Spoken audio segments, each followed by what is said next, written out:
tayong mag-aral ng may sipag at tiyaga dahil ang bawat kaalamang iyong natutunan ay hakbang tungo sa isang tagumpay at inspirasyon para sa lahat ng kabataan. Si Aljur ay isang masipag at mabait na estudyante, puno ng pangarap para sa kanyang kinabukasan. Araw-araw ay maaga siyang pumapasok.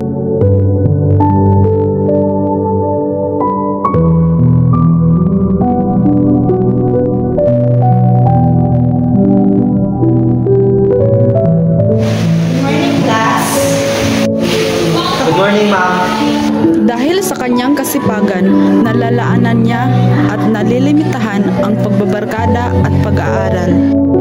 Kayo, pre! Kinabukasan.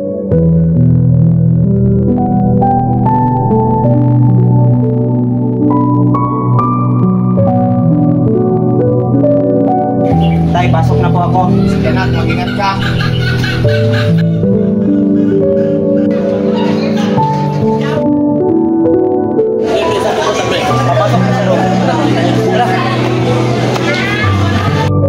Ngunit, isang araw, nakasama niya ang ilang kabarkadang mahilig sa bisyo, paninigarilyo, pag-inom, paggala at pagliban sa klase.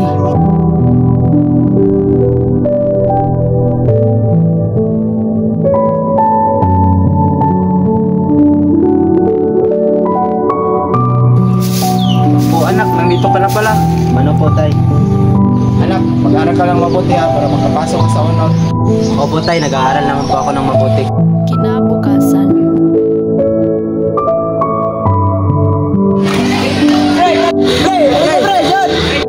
Hoy, pare, papunta na ako.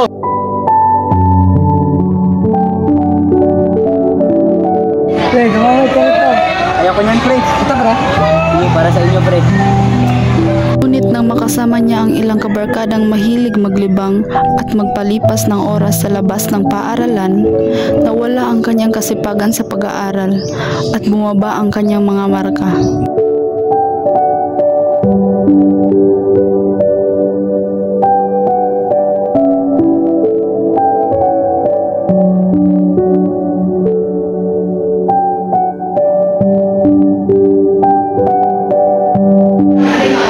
Anong plano natin ngayon, tay? Ano, Jay? Natin tayo? Tara!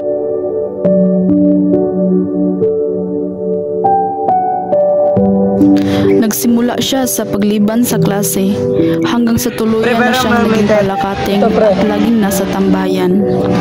Pre, gumamit ito, pre. Kahit ngayon lang. Sige, pre.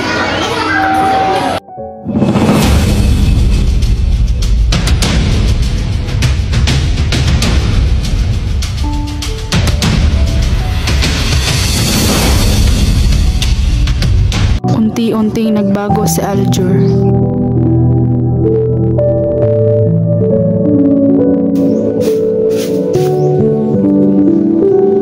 Tao po. Tao po. Kayo po ba ang magulang ni Aljur? Opo, ako po ang ama ni Aljur. Bakit? Ano pong sadya niyo, ma'am? Pumasok po muna kayo, ma'am. Pwede po ba matanong kung bakit din sa nalang pumapasok si Aljur? Ha? Ano? Araw-araw naman pumapasok yung anak ko. Oh, minsan ko na lang kasi siya nakikita pumapasok sa klase mo. Ah, ganun po ba, ma'am? Ako lang po bahalang kumausap sa anak ko, ma'am. Ah, sige ho. Muna lang ako. May pinagkita ko kasi ako lang. Sige ho, ma'am. Mag-ingat po kayo.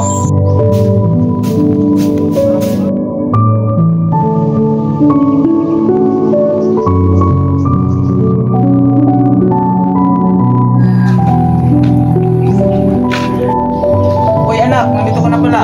Totoo ba yung sinasabi ng guro mo na minsan ka lang daw niyang nakikita na pumapasok sa kanyang klase?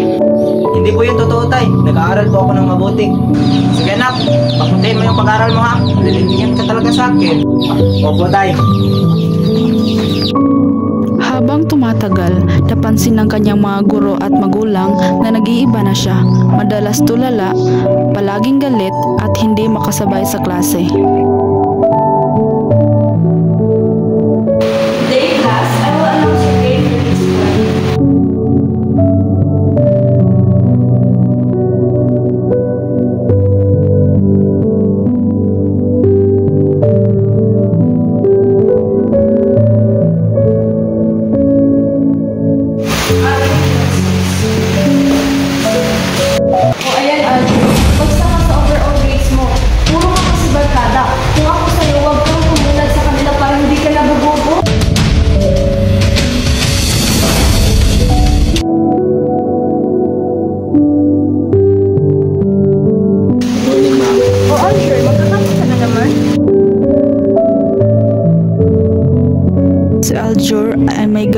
kanyang guro dahil sa mga sinasabi sa kanya nito.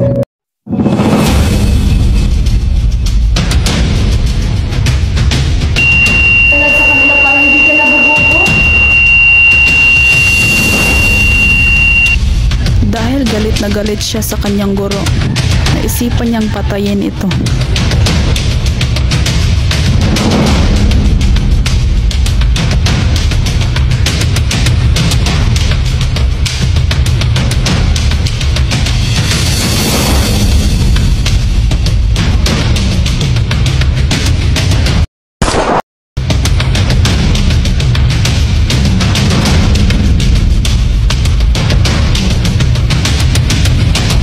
Dahil sa mga bisyong ito, napiktuhan ang kanyang utak at kalusugan.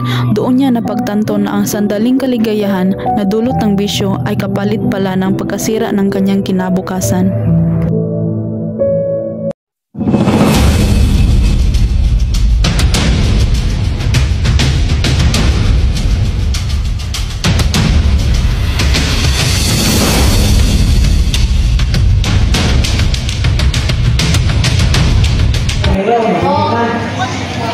Masaya na kayong kumpare ko.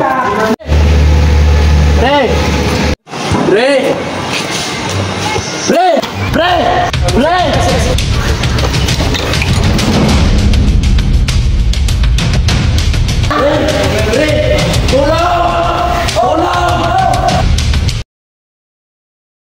Si Aljur ay may nagawang pagkakamali sa kanyang buhay. Hindi niya alam kung paano harapin ang mga problema. Hindi niya rin alam kung sino ang maaaring makatulong sa kanya. Dahil sa kanyang kalungkutan, naisipan niya na ang kanyang buhay ay walang halaga. Naisip niya ang kamatayan ay ang tanging solusyon. Hanggang sa nagawa niya ang kanyang plano at nawalan siya ng buhay. Dinala agad si Aljur sa ospital at nabalitaan na lang ng kanyang tatay na wala na siyang buhay.